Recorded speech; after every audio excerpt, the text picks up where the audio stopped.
Hello, my name is Kelis Darko and I am a textile print designer. But more than that, I feel like I see myself more as a storyteller through pattern, colour, texture. I'm someone that really loves to sort of translate the ideas, moods, and just cultural references into something that you can actually feel.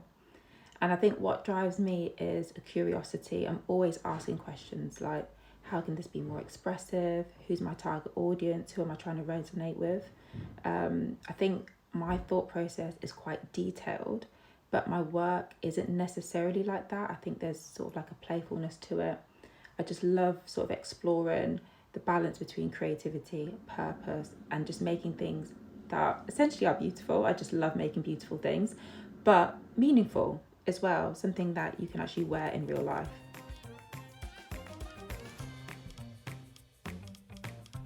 I wouldn't say there's a particular structure. I think it always is going to start with research. That could be finding inspiration, like primary research from me, physically taking photographs, going somewhere, physically taking photographs, or it could mean me coming across something in books, art, film, media, the internet, or just hearing other people's ideas. I love experimenting with colour palettes. Colour is extremely fascinating to me. Since I was a little girl, just always loved looking at colour, found beauty in looking at that. And I think it's that innate quality of mine that sort of shapes my work.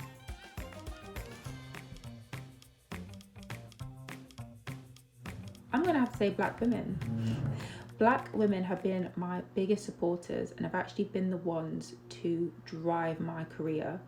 I think partly because there's just that natural mutual understanding of how difficult it is for Black women to be seen and be given their flowers in creative industries, but also because they genuinely just want to see you win. At Serendipity, the amount of support and positive energy that I had received from collaborating with them was just incredible. And somebody that was straight out of university and not only being offered the opportunity to collaborate with them, but also just the constant reminders that I can do this, like I can do really well. And another similar experience, fast forwarding a year later, I collaborated with a luxury sleepwear brand. The brand based in New York and is founded by a Black woman. The communication and trust was just outstanding. I'd already been working for a supplier at the time as a print designer, and I just never experienced the joy it was working with a Black woman in the creative industry. She loved the fact that it was another Black woman she was working with and collaborating with, but she also wanted her consumers to know who was designing her prints. And that was just an incredible feeling because it's very rare for designers in the fashion industry to actually showcase who is behind the designs, who is actually making this, and it's just an amazing feeling. It shifted my mindset in realizing that you really only have to find that one person to give you a chance and it can be a life changer. So yeah, incredible experience. So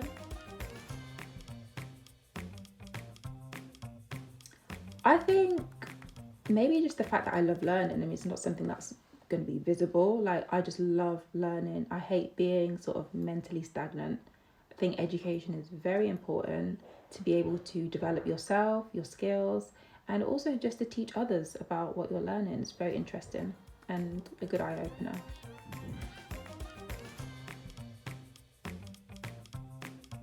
This is a difficult one. I think I've learned the hard way in knowing that progress is not always big or visible. Sometimes it really is just the small wins. And there was a time when my achievements felt visible and measurable. Like, you can actually measure this achievement. But actually, as I've got older, I've realized that there's sometimes just more joy in slowing down that process and just checking in with yourself. Trying to take care of my well-being is very important.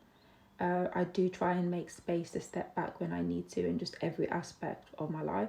And also what I've learned is that creativity is fluid. It can't flow if you're burnt out and stressed. So what's important for me to remember is that a slower progression period, let's say, it doesn't erase any previous achievements that I've had. I just try and view them now as sort of building blocks for the bigger picture and where I can see myself headed as a designer, and just being really open-minded.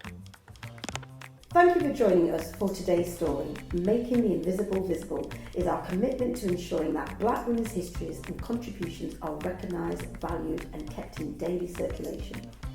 Across 2026, we will continue to share these powerful narratives, 365 days of impact, brilliance and inspiration. Stay connected, join the conversation and help us champion the women whose journeys continue to shape our world. I'm Paulette Brooks and I'm looking forward to seeing you tomorrow for the next story.